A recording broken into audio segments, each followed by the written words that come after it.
আচ্ছা, সাফল্য আর ব্যর্থতা এই দুটোর মধ্যে আসল পার্থক্যটা কি বলুন তো? আজ আমরা ঠিক এই রহস্যটাই ভেদ করার চেষ্টা করব। চলুন একসাথে দেখি কিভাবে একটা জেতার মতো মানসিকতা মানে একটা উইনিং মাইন্ডসেট তৈরি করা যায়। তাহলে চলুন একটা সহজ প্রশ্ন দিয়ে শুরু করি। আচ্ছা, যারা শেষ পর্যন্ত জিতে যায় আর যারা মাঝপথে হাল ছেড়ে দেয়, তাদের মধ্যে মূল ফারাকটা ঠিক কোথায়?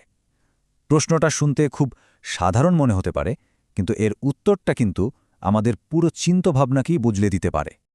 অনেকেরই হয়তো প্রথমে মনে হবে, আরে পার্থক্যটা তো টাকা পয়সা বা ভাগ্যের, তাই না? কিন্তু সত্যি কথা বলতে কি, এগুলোর একটাও আসল কারণ না। হ্যাঁ, এগুলো হয়তো কিছুটা সাহায্য করতে পারে, কিন্তু আসল যে চালিকা শক্তি, সেটা লুকিয়ে আছে আরও অনেক গভীরে। সেই আসল জিনিসটা হলো মাইন্ডসেট বা মানসিকতা।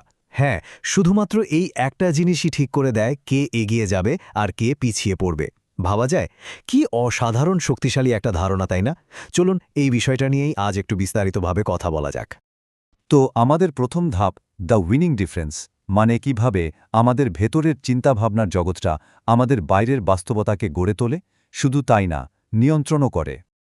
তাহলে এই যে আমরা মাইন্ডসেট বা মানসিকতার কথা বলছি, এটা আসলে কি?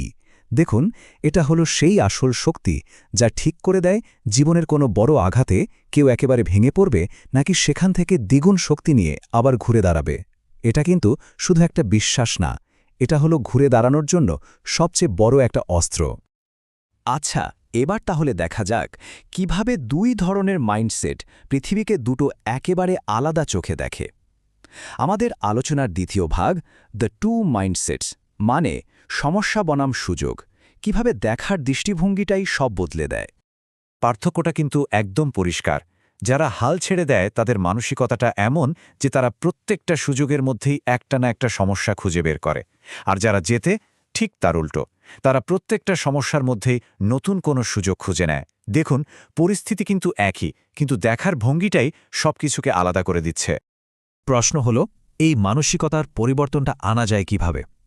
এখানেই আসছে আমাদের তৃতীয় ধাপ, দ্য উইনিং শিফট, মানে মানসিকতাকে বদলে ফেলার জন্য একটা সত্যিকারের অ্যাকশন প্ল্যান। শুরুটা করতে হবে একেবারে গোড়া থেকে, মানে একজন বিজয়ীর মতো করে চিন্তা করা শুরু করতে হবে। এটা কিন্তু একটা সিদ্ধান্ত, একটা সচেতন চেষ্টা, যা আমাদের সব কাজের ভিত্তি তৈরি করে দেবে আর আমাদের ঠিক পথে এগিয়ে নিয়ে যাবে। এই পরিবর্তনের জন্য মূলত 4টে ধাপ আছে।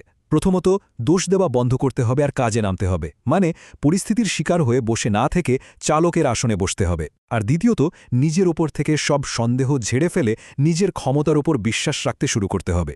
এই দুটো বদলই কিন্তু আসল ভিত্তি। আমরা প্রায় আলোচনার শেষ পর্যায়ে চলে এসেছি। আমাদের ফাইনাল চ্যালেঞ্জ, মানে ভেতর থেকে সবকিছুকে বদলে ফেলার চ্যালেঞ্জ। এখানে আমরা দেখব কিভাবে ভেতরের এই ছোট্ট একটা পরিবর্তন বাইরের সবকিছুকে পুরোপুরি বদলে দিতে পারে।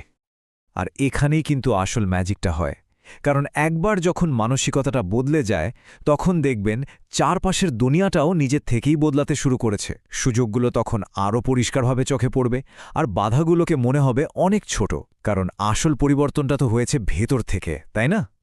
তাই পরের বার যখন কোনো কিছুতে ব্যর্থ হবেন, তখন হতাশ হয়ে আমার সাথেই কেন এমন হলো এই প্রশ্নটা আর নয়, বরং চ্যালেঞ্জটাকে সোজা গ্রহণ করুন আর বলুন, ট্রাই মি, আমাকে পরীক্ষা করো। ব্যর্থতাকে দুর্বলতা হিসাবে না দেখে নিজেকে আরও শক্তিশালী করে তোলার একটা সুযোগ হিসাবে দেখুন।